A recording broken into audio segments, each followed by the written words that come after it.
வணக்கம் மக்களே, welcome back to our channel info 366. சில மாசத்துக்கு முன்னாடி உலகமே ஒரு ரெண்டு ஏஐ டூலை பத்தி பயங்கரமா பேசிட்டு இருந்தது. ChatGPT vs DeepSeek. அப்ப பாத்தீங்கன்னா உலகமே இந்த ஏஐ டூலை வச்சு பேசிட்டு இருந்த மாதிரியே இப்பயும் ஒரு ஏஐ டூலை பத்தி உலகம் பேச ஆரம்பிச்சிருக்கு. அது என்ன ஏஐ அப்படின்னா நம்ம எலான் மஸ்கோட Grok. அந்த ஏஐ பத்தி தான் இப்ப பேசிட்டு இருக்காங்க. அதை பத்தி தமிழ்நாட்டிலயுமே பாத்தீங்கன்னா பயங்கரமான ஒரு டாக் போயிட்டு இருக்கு. அப்படி என்ன சம்பவம் இந்த ஏஐ ஆன Grok பண்ணுச்சு அப்படின்றத இந்த வீடியோல டீடைல்டா பார்க்கலாம். இது இன்ஃபோ 366.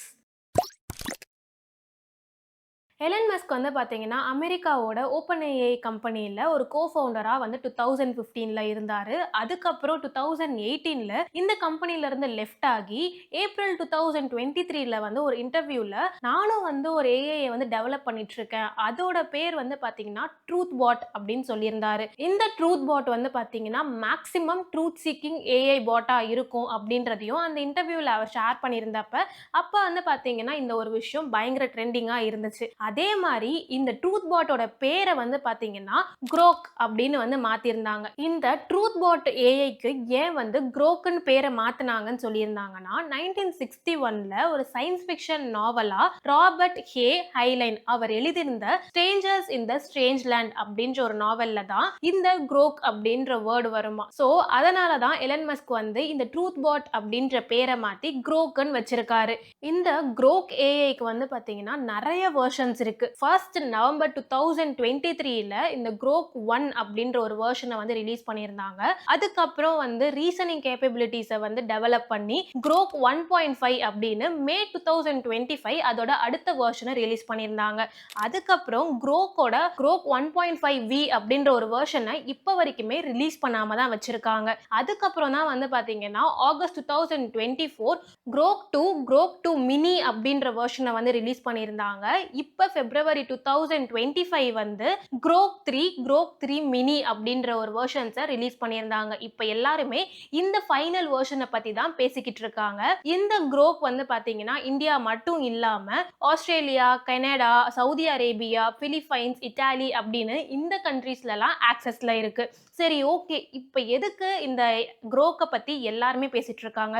முக்கியமா தமிழ்நாட்டில் எதுக்காக இந்த Grok ஏஐ பத்தி பேசிட்டு இருக்காங்கன்னு பார்த்தோம் அப்படின்னா ரீசன்ட் டைம்ஸ்ல இந்த Grok பாத்தீங்கன்னா ட்விட்டர்ல பயங்கர ட்ரெண்டிங்கா போயிட்டு இருந்தது. ஏன்னா இப்போ டிஎம்கே ஆளுங்க பிஜேபியை பத்தி ஒரு கொஸ்டின் கேட்டா அதுக்கு பிட்டர் ட்ரூத்தா இருந்தாலுமே உண்மையை மட்டும்தான் சொல்லுவேன்ற மாதிரி இந்த Grok ஏஐ பாத்தீங்கன்னா நிறைய விஷயங்களை சொல்லியிருந்தது. அதனாலே டிஎம்கே பாத்தீங்கன்னா பிஜேபியை பத்தி கொஸ்டின் கேட்கறது, பிஜேபி டிஎம்கே பத்தி கேட்கறது, டிவிகே பத்தி கேட்கறது அப்படின்னு மாத்தி மாத்தி எல்லாரும் கொஸ்டின் கேட்டுட்டு இருந்தாங்க.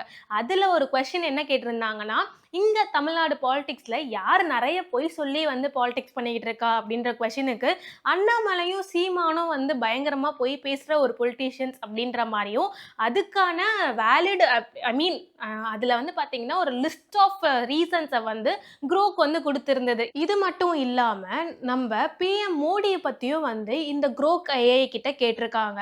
அதுக்கு இந்த Grok ஏஐ என்ன சொல்லியிருக்கா அப்படின்னு பாத்தீங்கன்னா, நம்ம பிஎம் மோடி பிரதமரானதுல இருந்து எந்த ஒரு பிரஸ் கான்ஃபரன்ஸுமே கொடுக்கல, அமித்ஷாவை வச்சு மட்டுமே அவர் பேசிக்கிட்டு இருக்காரு.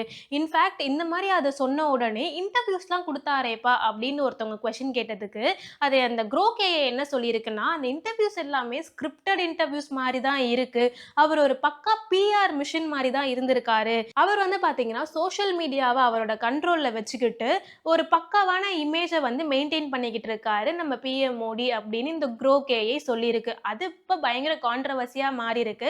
ஆல்ரெடி நம்ம பிஎம் மோடி ஏஐக்கு ஃபுல் ஃபார்ம் ஆர்டிஃபிஷியல் இன்டெலிஜென்ஸ் இல்ல, அமெரிக்கா இந்தியா அப்படின்ற மாதிரி எல்லாம் சொல்லிட்டு இருக்காரு.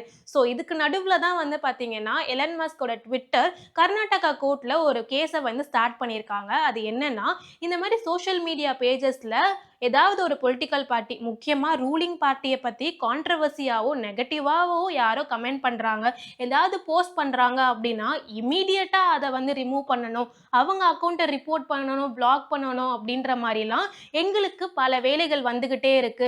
இன்ஃபேக்ட் இவங்க வந்து சின்ன சின்ன விஷயத்த கூட ரிமூவ் பண்ணணும், பிளாக் பண்ணணும், ரிப்போர்ட் பண்ணணும் அப்படின்னு சொல்லிக்கிட்டே இருக்காங்க. எங்களுக்கு இதே வேலையா தான் இருக்கு. கண்டிப்பா இந்த ஒரு விஷயத்த மாத்தணும். எலன் மஸ்கோட ட்விட்டர் வந்து கர்நாடகா கோர்ட்ல கேஸ் ஃபைல் பண்ணியிருக்காங்க. இதுக்கு நம்மளோட கவர்மெண்ட் அதாவது பிஎம் அவர்கள் என்ன மாதிரி பதில் சொல்ல போறாரு? அவர் வந்து இப்ப அடிக்கடிக்கு வந்து வெளிநாட்டுக்கெல்லாம் போயிட்டு இருக்காரு. இந்த ஏஐ தான் வந்து இந்தியாவோட அடுத்த ஒரு பெரிய விஷயமா இருக்க போது, டெவலப் பண்ண போது அப்படின்னு பேசிட்டு இருந்த நம்ம பிஎம் மோடியே ஏஐயோட வெர்ஷன் வந்து அமெரிக்கா, இந்தியான்னு சொல்லும் போதெல்லாம் என்னதான் நடக்குது இங்க அப்படின்ற ஒரு ஃபீல் தான் இருந்தது. இந்த கேஸ் வந்து அடுத்த கட்டமா எப்படி போக போகுது? இந்த க்ரோக் ஏஐய நீங்க யூஸ் பண்ணீங்க அப்படின்னா, அந்த கொஸ்டின் என்னவா இருக்கும்? பொலிட்டிக்கல் பார்ட்டிய பத்தி, இல்ல யார பத்தி வந்து என்ன கொஸ்டின் கேட்பீங்க அப்படின்றதெல்லாம் கமெண்ட் பாக்ஸ்ல ஷேர் பண்ணுங்க. இந்த மாதிரி இன்ட்ரெஸ்டிங்கான வீடியோஸ் அண்ட் வந்து உங்களுக்கு வேற ஏதாவது கண்டென்ட் பத்தி இன்ஃபோஸ் தெரிஞ்சுக்கணும்னா கமெண்ட் பாக்ஸ்ல கமெண்ட் பண்ணுங்க. நான் உங்கள அடுத்த வீடியோல வந்து மீட் பண்றேன். Until then is by from Divya.